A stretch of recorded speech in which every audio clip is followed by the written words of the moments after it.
Hi, Gaye DeRusso with the Majestic Rider. So today I wanted to talk to you about what to do when your horse is starting to act up. One of the secrets to riding and keeping your horse calm and having things not go bad, which they can so quickly and so easily, is to stay relaxed on your horse. The hard part is that when they spook, when they get scared, they start to tense up and they start to bunch up, and then they start to become reactive. So that's just the horse and what they're doing naturally when they're getting scared.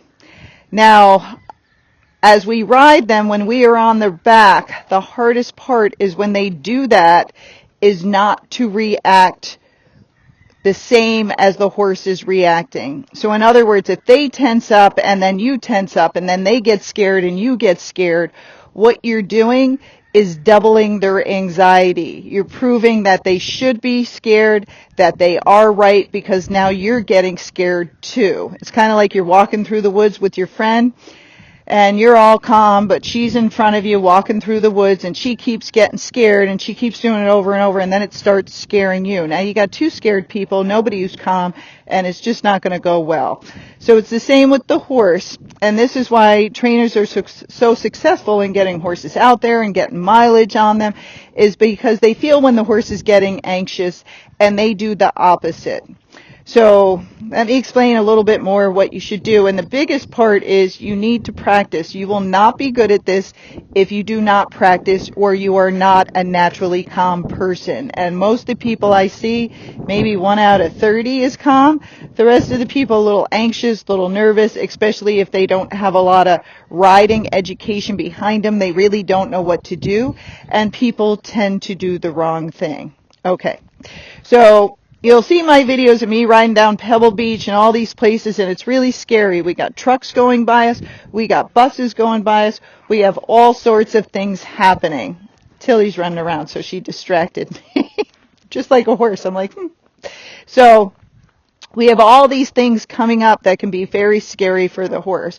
So the first thing before I ever take them somewhere like that is I prepare the horse. You see me desensitizing these horses over and over to these crazy things that you might be, when you're watching them, like, that's stupid. Like, why is she doing that? It's because we see everything out there. Baby carriages, people walking with sticks, trucks, bikes, people doing cartwheels. The one time I had a guy who was crawling up a hill on his hands and knees. I mean, we really see really weird stuff. Maybe they're just weird in California. I don't know. But you really got to get your horse used to everything, because you just don't know what you're going to see. It's not like just riding through the woods and having a nice, calm ride. We have weird stuff here. So the first thing is I prepare my horse as much as I can. Next, I always run them around because I don't have my horses in pasture. I wish I did, so it's not natural for them, so I work some energy out before I get there. And then I slowly do harder and harder rides. I don't start out with Pebble Beach. I start with the trails here, then I go a little bit harder with more stimulus. Once they can handle that, I'll pick another place that has even more stimulus, and so on. So I'm slowly building up the horse's confidence.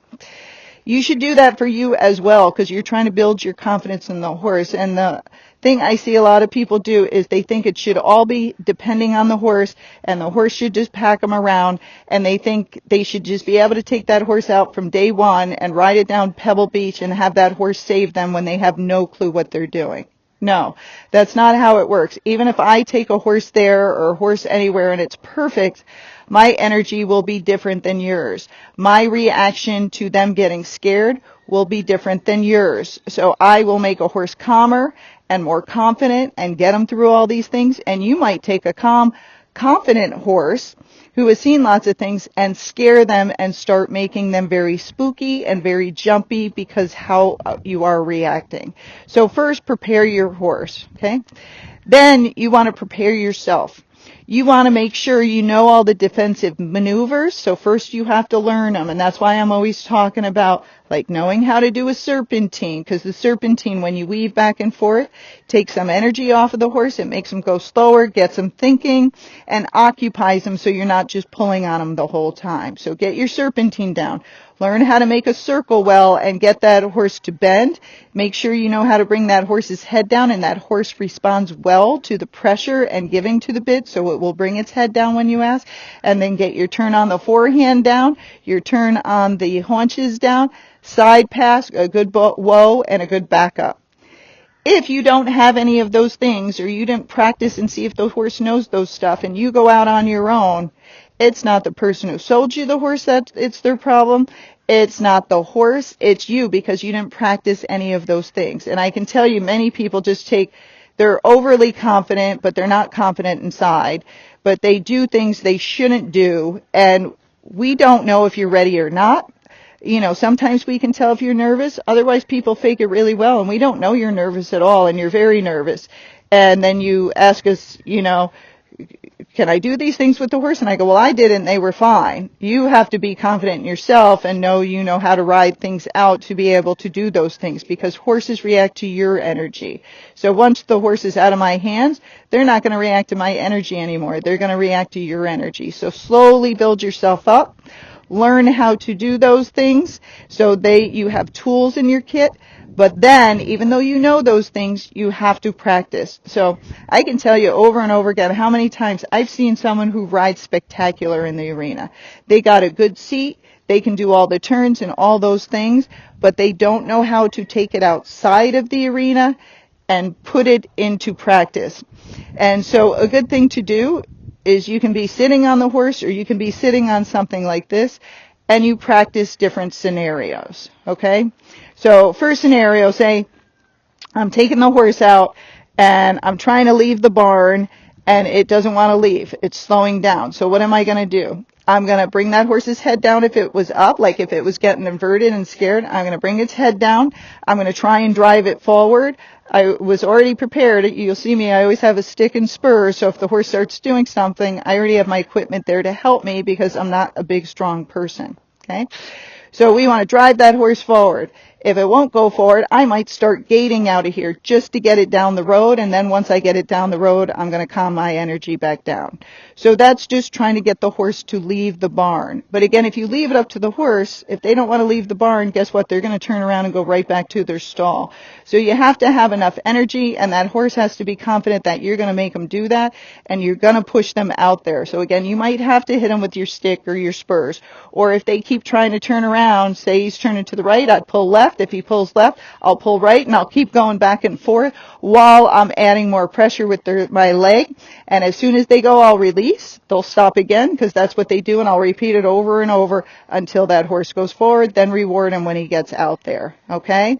So that's, say, your horse wouldn't leave the barn. Now, say your horse is coming back fast to the barn.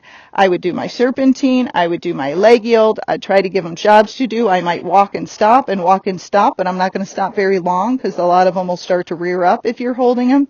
Circles usually don't work that well. If you make a circle, they're good as you're turning away and going back out, but as soon as you turn back towards home, they speed back up. So I don't like using circles so much for a horse that's being barn sour. So I'll give them jobs on the way home. Then I'll come back and tie them up. But again, you got to practice that, because as you're going home, they're going to speed up. If you get scared and anxious, you're going to clamp on, so you're going to hold them tighter, which is going to make them want to go home faster to get away from you and not slower. So you have to stay calm, breathe. You got to serpentine and be like, you can go home as fast as you want, because when you get there, I got you, but I just got to ride this out. And then you do your leg yield, and you practice that going back and forth. And again, you can practice it just here. Like, my horse is getting fast. What would I do? Oh, I would do the serpentine. So I'm going to bend it left, left rein, left leg. Now I'm going to bend it right, right rein, right leg. I'm going to bend it left, left rein, left leg. I'm going to bend it right, right rein, right leg. And you practice the scenario to build up your confidence that you know what to do, and then you go out there and you do it as best as you can. If you can't do it anymore, the horse is getting too anxious, you get off and walk home, tie that horse up, and then practice your scenario sitting on your fake horse again. Okay. Say I want to get my horse through a puddle. It doesn't want to go through a puddle. Again, horses see different than we do. But I'm just going to tell you, like, how I get them through it. So they're stopped at the puddle. If they want to sniff it, I'll let them sniff it. But I sit back and I'm ready with the longer rein in case they decide to spin. So I know they are either going to go right or left, so I'm ready to pull right or left to do the opposite of what they're doing. Then, when they're not sniffing it, I shorten up my rein so I'm ready. I ask that horse to go forward. If it won't go forward, I distract it. I start to turn left, and the horse goes, hey, let's go left because then we're away from the water. They start moving their feet. I turn right, and the horse goes, oh, there's the water. I don't want to go back in there. So you turn them more to the right, and they go, oh, I don't have to go in the water. And then they start going right this way, and you go, oh, no, and then you go left. So you just keep distracting the horse back and forth, and sooner or later, one foot will hit that water, and they'll go, woo, and you're like, good boy, you did such a good job. And you let them stand and rest. Then you start the scenario again. And sooner or later, another foot will get in there. You stop and rest, give a little treat, and you do it over and over, and before you know it, you'll be through the water and off on the other side. But you have to know how to steer, you have to know how to push that horse forward, and you have to know how to distract him to get him through that. Now the same thing, if you get anxious or scared, and when that horse won't go through the water, you go like this, bad things are going to happen. That horse might rear up, it might spin around, and it might just run home with you because you have just become a predator and you have made that horse more scared by yanking on it. The hardest thing to do is the opposite of what you want to do. So you have to realize when they get anxious, we get calmer. If they're breathing fast, we breathe slower. Okay? If they go fast, we take our legs off. We don't clamp on. Okay? Everybody wants to hug on, but you don't want to do that. You want to sit back. Hardly anybody falls off going leaning backwards unless a tree hits you in the head or something. So you want to sit back, have your hands wide so you can pull out instead of back, because back can make those horses rear up. Okay? So now, say we're just riding and I'm going down Pebble Beach and I see a bike is coming at me. Okay? I prepared my horse, but I'm nervous. What do? Well, first, don't stop and stand still, because if you stop and stand still and you don't have enough room, like a safety bubble around your horse, it's going to do something. And its choices are run backwards, run forward, run sideways, go up in the air because you're not letting me run anywhere, because they want to get away from the object. So hopefully you prepared them first. If not, as you see the bike coming, you look around.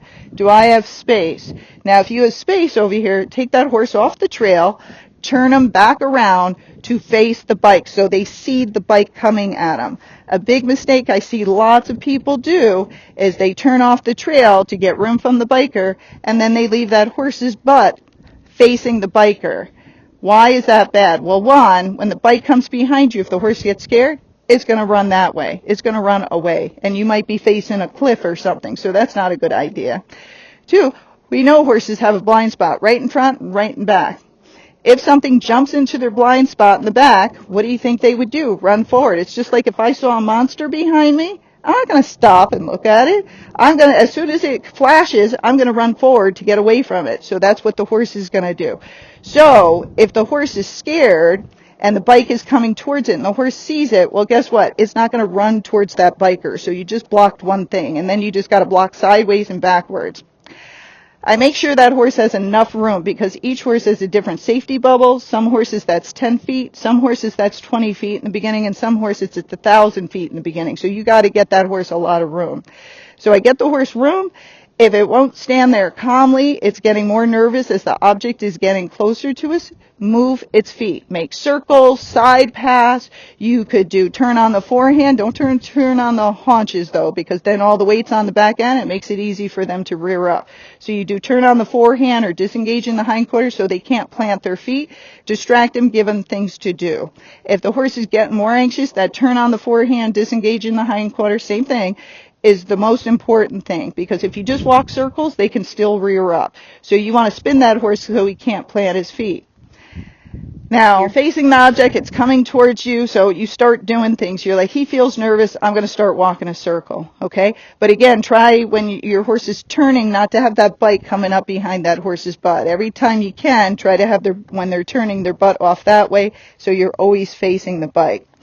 The horse turns its head to see, so if it starts to do this to see, that's okay as long as they're staying calm. If they're doing this and their feet are starting to move, that's not good. That's them telling you they are going to run and they need your help. So you calm yourself down, get their head down, so add pressure, bend the elbow. If that doesn't work, start sliding the bit gently but with more force to get their head down, and then move those feet. Give them a way to disperse their energy so they don't take off with you. This, again, is what I see people do, and this is why it goes wrong. They see something coming, the horse gets scared. The horse gets scared, they get scared. When they get scared, they grip on. They choke the horse back. The horse now can't get away. It feels like it can't go left or right, and so it goes up in the air. And when it goes up in the air, you lose your balance, you fall off. Okay? So again, we're trying to prevent them from going up in the air. We're trying to keep their feet moving. But the thing is, no matter how good a horse is, it reacts to your energy. Okay? So again, we're calm, you're anxious, so they are going to react differently. So the more you can practice the scenarios of things that are going to happen, the better you'll get at them. Lots of people don't know this, but people who do show jumping, people who do car races and the Olympics, everybody practices not always out there, but on the ground, laying there in their mind, they're practicing. So when you're bored, waiting, stuck in traffic, start practicing in your mind, what would I do if my horse was starting to get spooky now? Okay?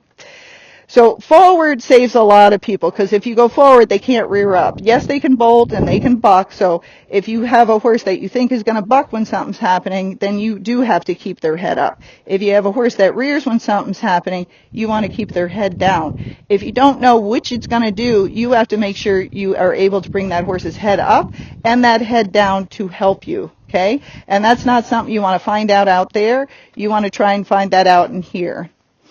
And practice it before you go, okay?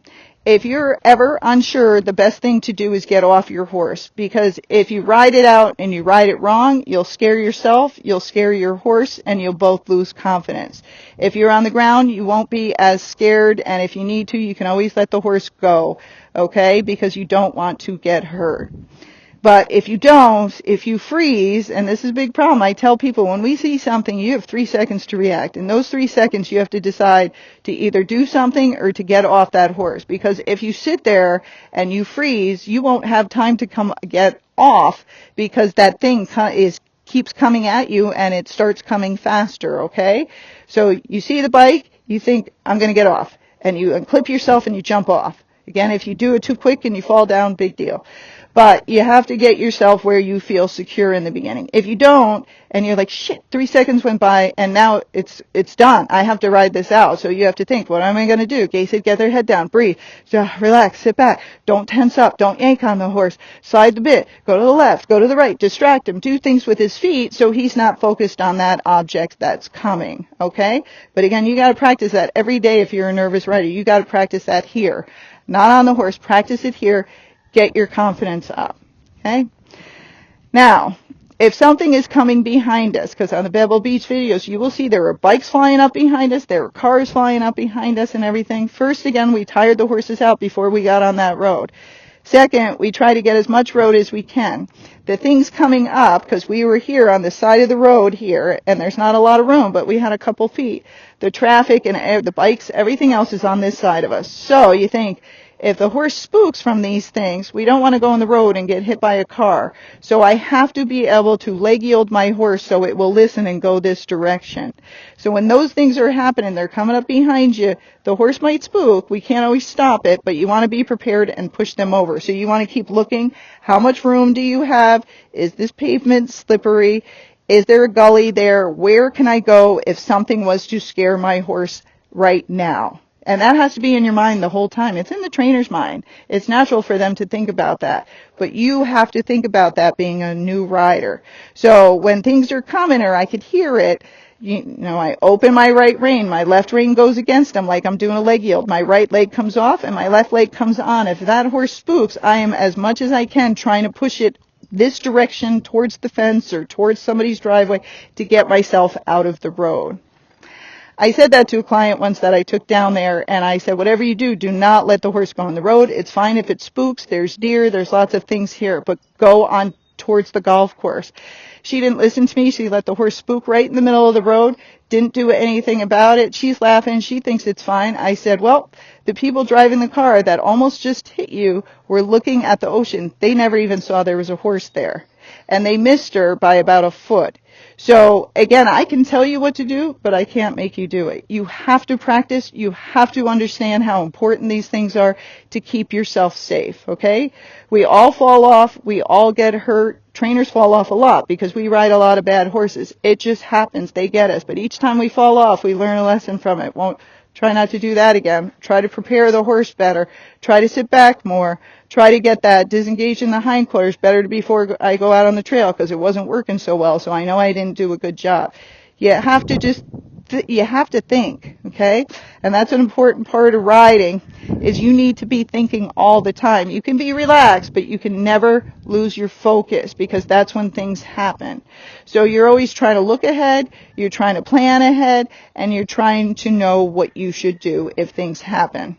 So say my horse did spook, I end up in the road. What do? Again, I'm looking around as that horse is spooking. I am still scanning where the cars are, the bikes are, and all of that.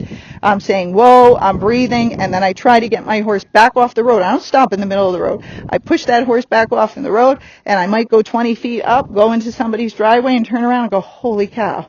Whew, that was scary. But I'm not going to stop there, okay? So again, you got to practice not panicking. You got to practice the things that you need to do, and you have to practice looking around and always scanning so you know where your safety spots are. Prepare the horse, know what its safety bubble is, so you can keep yourself in that safety bubble until it gets better and things can get closer to you. But don't think that horse is going to go down 17-mile drive with all these things passing it and for it not to spook. Because again, many of these horses are coming from Kentucky and other places. Some have been ridden down roads and some haven't, so they're not used to all those things. And you got to know that ahead of time. Okay, I try to videotape. I try to tell people as much as I can about, what they should do, and that's why I make these videos. But again, I can't make you do it. You have to practice it, and you have to do it yourself. And you have to know, especially when you're buying these horses online and you can't try them, you have to know your anxiety level. One, you have to know, have I taken any lessons? Do I really know how to ride? Two, am I a good relaxed rider or am I anxious rider, and am I scared at most things? A lot of people, when they get scared, like something happens, like the bike's coming and the horse spooks, they scream. They scream, they yank on the horse, they do the exact wrong thing, and they make it a worse disaster, okay? I've seen people take horses that weren't going to go in a gully because they yanked its head one way and all they had to do was just pull on both reins, that horse would have stopped. But they yank it one way, take it in a gully, the horse trips, start falling down, and sometimes they fall off, sometimes they don't. But the horse really wasn't going to do anything bad except it said, I'm nervous, can you help me? And they said, yeah, let me make you more nervous by almost killing you. And then that horse loses trust in that person, so every time that person gets on, the horse gets more anxiety, and then the person gets more scared. And I was like, the only reason the horse is getting more anxiety is because what you did, and now you scared the horse. He scared you a little bit, but you scared the living shit out of him. So you have to remember those things. So you got to practice, calm yourself down.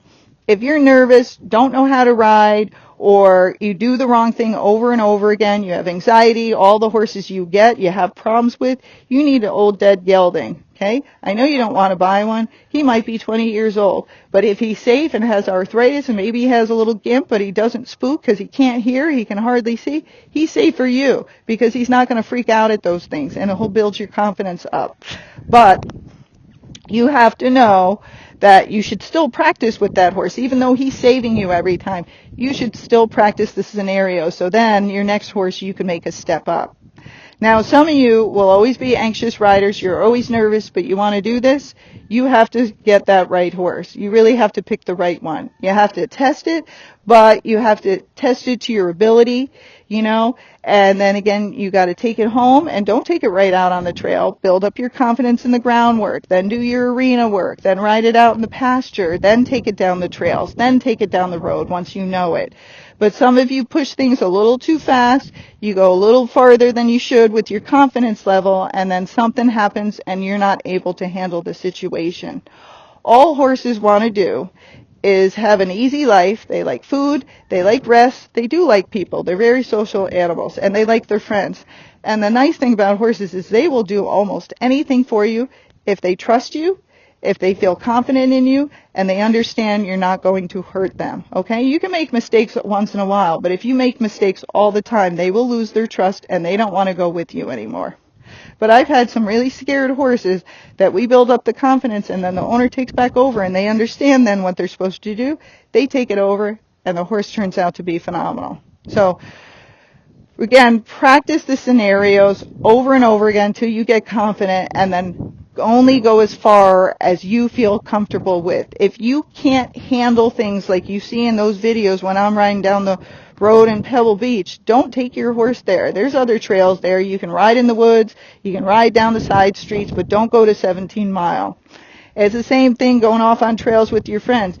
You don't want to go ride in a big group if you haven't really ridden your horse. You don't want to go ride in a group of 30 horses if you haven't even ridden with 3 horses yet. You want to stay small, slowly build your confidence up, okay? So remember, practice the scenarios, stay relaxed, stay your breathing. You might have to go to a psychologist or a psychiatrist to help you with anxiety if you have high anxiety, so they can give you other things because they're going to be better at working with you through some of those things, and practice those scenarios so you get better, and so then you can get the right horse that builds up your confidence and helps you and hopefully prevents you from making some mistakes. Okay, hope that helps.